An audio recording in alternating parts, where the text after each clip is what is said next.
The ANC has been out in full force to mobilise communities ahead of this all-important statement.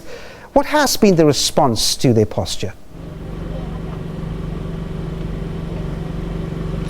Well, good afternoon, Devin. Thank you very much. Well, the response to the ANC's mobilization campaign here in Rustenburg has largely been one that can be summed up as positive. Residents have taken the opportunity to relay their concerns and relay their needs, desperate needs for housing, water, as well as jobs in a very tough economic climate to ANC senior NEC members who have been out and about trying to mobilize support and appealing to residents of Rustenburg and surrounding communities to pack the Rustenburg Royal Bafokeng Stadium for the January 8th statement. So this is really what has been happening, but it has not all been smooth sailing. Of course, we saw very unsavory scenes yesterday when Human Settlements Minister Lindiwe Sisulu went out to hand over housing project or housing development for locals in the Marikana area. Of course, this has been a very highly charged environment,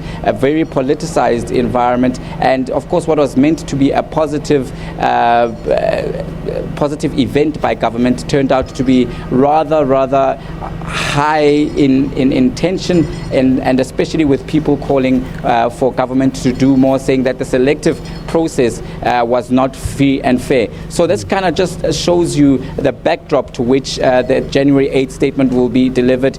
There's a big anticipation from ANC supporters. However, from those who feel that more still needs to be done and critics of the ruling party, there certainly is an opportunity for them to voice their grievances and bring their concerns right to the doorstep of the ruling party and government by association. Because as you know, behind me here, President Jacob Zuma and members of the ANC NEC are now deliberating and debating and putting the final touches onto the statement that will be delivered by ANC President Jacob Zuma on Saturday. And of course, the idea is to get as many people as possible into the stadium and into this event. How's the accreditation going?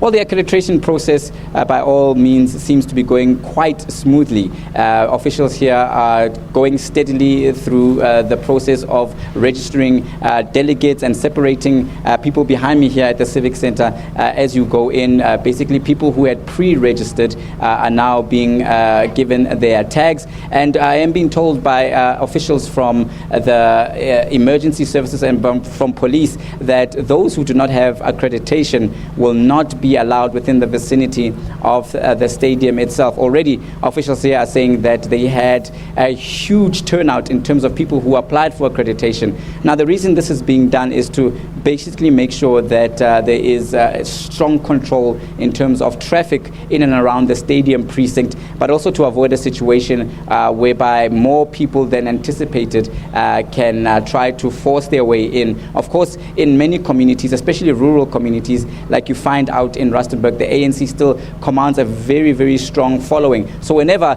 people hear that the ANC is in town, they come out in their droves. And for the January 8th statement, the ANC has tried by all means to make sure that there's an orderly procession in and out of the stadium. And another reason why this step has been taken, is to ensure that people can be ushered in quickly and leave quickly because of the heat wave.